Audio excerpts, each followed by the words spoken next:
We're here to prove it's possible, not just for us, but for every woman brave enough to go for more. We believe success is sweeter when it's shared, and that your next level comes faster when you're surrounded by women who truly get it. This episode is brought to you by the Ultimate Girls Trip Business Mastermind Retreat, where big goals, belly laughs, and bold action all belong in the same room.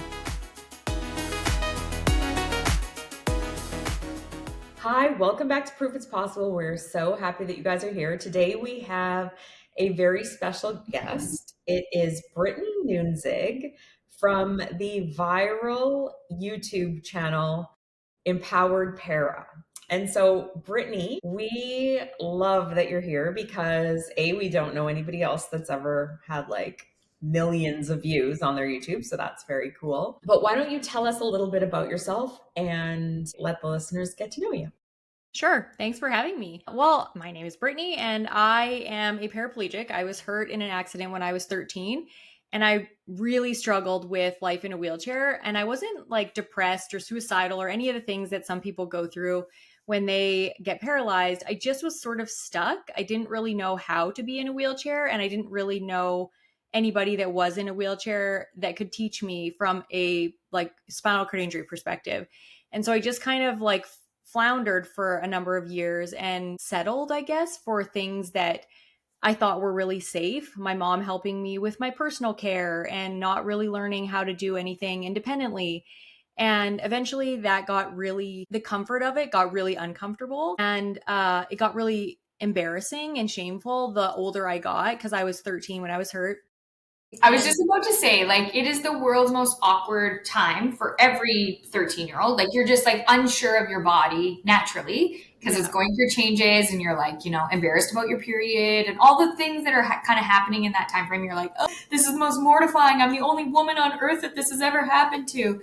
That's how I felt anyways. So I can't imagine adding like injury to it where you're exposed to like, exposed. I mean that in the kindest way, but like, you have to like, let your mom see your privates and like things at 13 would have just, I wouldn't have been able to handle. And for some reason that felt safer. And as an adult looking back, being like, having my mom, like I had to use a catheter. So having my mom do that multiple times a day is more embarrassing in hindsight than just figuring out how to do it myself. And so I don't really know where I was in my headspace other than I just was ignoring the half of my body that I couldn't feel. I'm like, yeah, my mom is putting a catheter up my pee hole and I can't feel it. So it's not happening kind of thing. So I was really just like in denial, serious denial. And then when I got old enough to move out of the house, I was like, oh shit, like this stuff's really happening. And I don't have my mom to come to university with me. So I just kind of went through all the motions like every other person in high school was doing. And I just was like, I don't know what I'm going to do when I move out of the house because I can't pee or poop on my own. And eventually I did move out of the house and my mom was like, okay, well, I'll move in with you for a month and then you're going to figure it out. And so in that month, I met a bunch of people in wheelchairs because I moved to the city and there was more people in wheelchairs than where I lived. And one of them specifically, her name is Margaret, and I credit her for changing my life. She was like, she's a quadriplegic, so she has less abilities than me, and she was vastly more independent. And I always say she called me pathetic, but she didn't, but she kind of did. She was just like, you are wasting your abilities. And like, I wish I had the amount of hand dexterity that you have. So just shut up and let's get it done. And I was like, wow. And so I believed her. I was like, she's been in a wheelchair for a really long time. Look at all the things she's doing. She has a job. She went to university. She's getting a master's degree. She can pee on her own. Like I was just it was amazing to me to see. And so after that, it was just like one of those things, limiting belief. And then the limiting belief was like blown up entirely. And within 1 month, I went from being totally dependent on my mom to doing everything myself, starting university. And it was just crazy how really your mind is the thing that holds you back all of the time. Mm-hmm. Not most of the time, almost all of the time. There are circumstances for sure that can make it harder to overcome those limiting beliefs, but it's always some sort of limiting belief that you're allowing to just keep the ceiling where it is. So that's kind of how I started. And then, I went to university, I met my husband, I had 2 kids, which was really scary. I figured out how to be a mom in a wheelchair, got a teaching degree, started teaching, doing all of these things that I was like, wow, I'm kind of badass. And then I was like, I feel like I should teach people because there's probably a lot of people who are sitting there very pathetic like I was, and, you know, not knowing that they have so much potential. So I started a YouTube channel and just started being really raw and honest about where I started, and where I am now. And people seem to like it. So, you know, we start talking about poop and pee on the internet. Enough weirdos are going to watch that the algorithm picks it up. No, when we were at our ultimate girls trip and you were there, someone posted a picture with you, and that the person's friend saw the picture and was like, "Hey, I'm a physiotherapist, and I always refer my patients, my clients, to this girl's YouTube. How do you know her?" So, like, you're more famous than you're giving yourself credit for. It's not just the weirdos looking, it's the people in the exact same situation as you that are like, "I wonder what it's like to change a catheter. I wonder what it's like to have sex. I wonder what it's like to do all these things that everyone's wondering about, because their life has changed in the blink of an eye, and there aren't positive role models, or there aren't role models at all to mimic the changes that are about to happen, or show you how to do it, the how to kind of guide or videos to do all that. So I think it's really, really cool. And I give you all the credit in the world, because you're talking about some very seriously, like, touchy subjects. Yeah. We had a good laugh about, like, you know, the sex positions video, YouTube video. Like, how does your dad feel about that one? And how you had to, like, give a little disclaimer to the parents where you're like, please don't watch. We don't want you watching.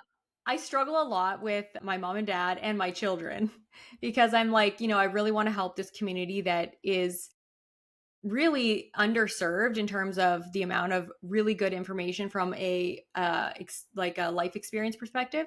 There's like medical stuff out there, but it's so dry and terrible. And I don't want anybody to think life, even though it's challenging, is dreary, because it's everything but dreary. Like, you can have the most interesting life with a disability as long as you have the right perspective. And so I just started talking about all of these really uncomfortable things. And, you know, occasionally your son's friends find the sex positions video and make fun of him for it. But luckily I have very awesome, understanding kids, and they could care less. They're like, that's gross. My mom's gross sometimes, but whatever, don't watch that.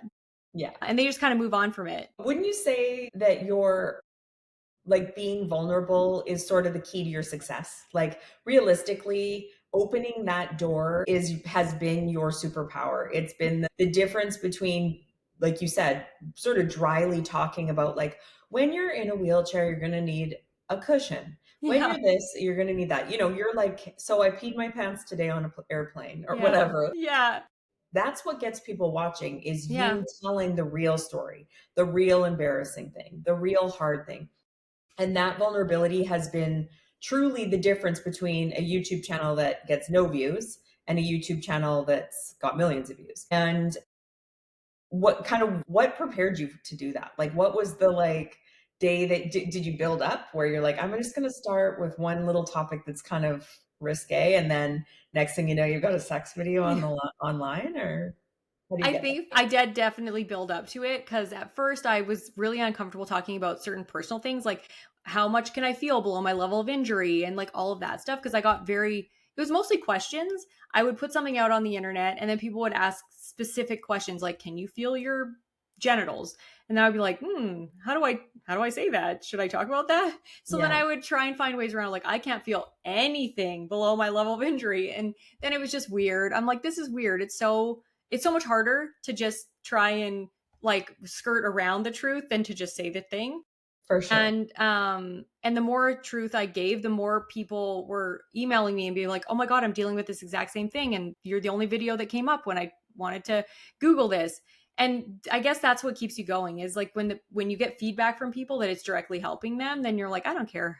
I don't care who is uncomfortable with this. Totally. I'm going to say these things because somebody is really wondering about it and struggling and doesn't have anybody to ask. So, but I definitely had to work up to it, especially with like specific things that involved Joe, like my husband, because we weren't just like, we're going to do a sex positions video on the internet. That's right. Our goal. It was like, would you do this? Is it weird? And he's like, yeah, it's totally weird. I hope none of my employers watch it, but let's go for it. Exactly. Yeah. For sure. I can't even imagine all the trickle effect. Like, you initially you think your mom and dad and your kids, but it's like, exactly, who thought of your husband's employer? But he did, because he has to face them every day after he made the video.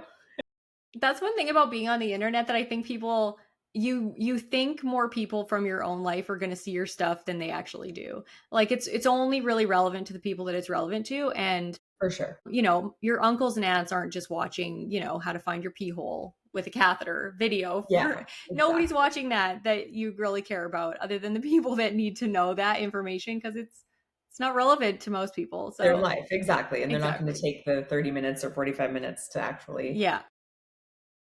watch the whole thing. Yeah, exactly. So, fast forward to now, you're building a new division of this business. It's Mhm. no longer just a YouTube channel and a podcast. Mhm. It is you're working towards and already doing basically coaching for people that one-to-one coaching for people that are newly injured. And Mhm. what can you tell us a little bit about that and like why is that important to you?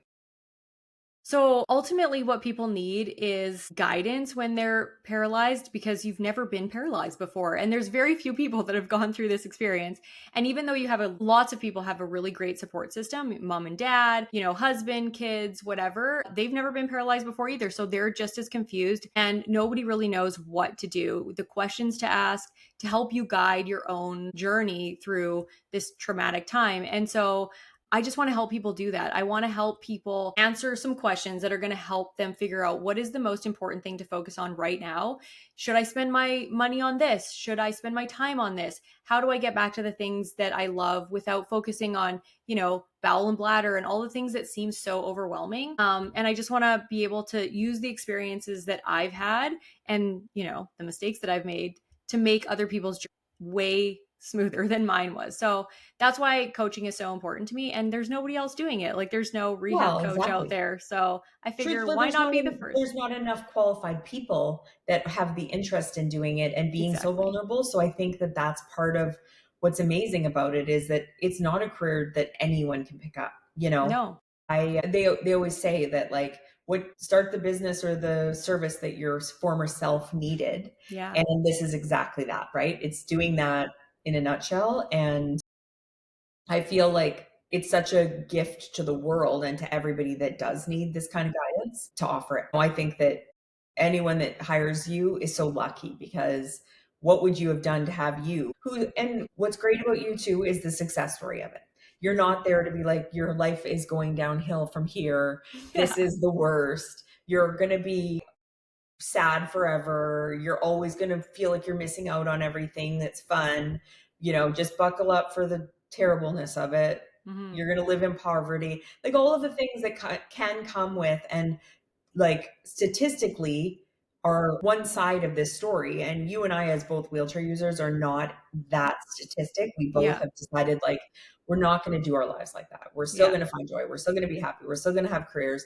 We're still going to, make money and travel with our families and do the things that matter to us. And that is who somebody who's 13 or 15 or 20 or 25 or 50 Yeah. when they are injured need to hear. They need to hear there's like positive life experiences outside of the day that it all happened. Yeah. Where can people find you? Empowered Para everywhere. I'm really mostly active on YouTube. I love long form content because obviously, with the kind of content that I create, it's hard to make little snippets of things that people will find valuable.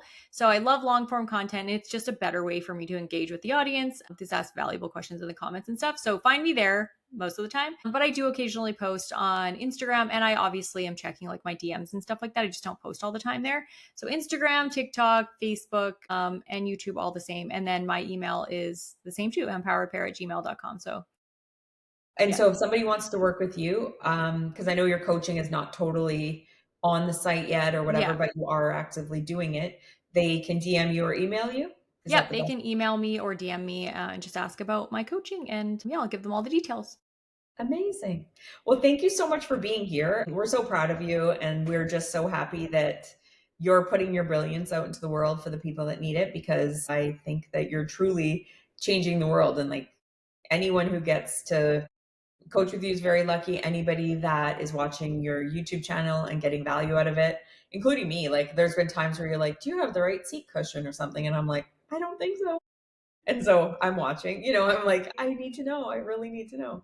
So the amazing things that you're just like educating people on are very, very fascinating, interesting. You do it in a fun way that I think is why your content goes viral and why you get so many views. And well, thank you so much for having me on. And thank you so much for being a role model for me, because you've always been one of the people that I look up to the most in terms of how your mindset can really affect your circumstances and your outlook on life. So, yeah, thank you for having me.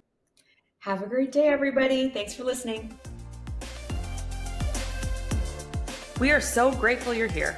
It would mean the world to us if you'll subscribe to our podcast and YouTube channel and leave us a review.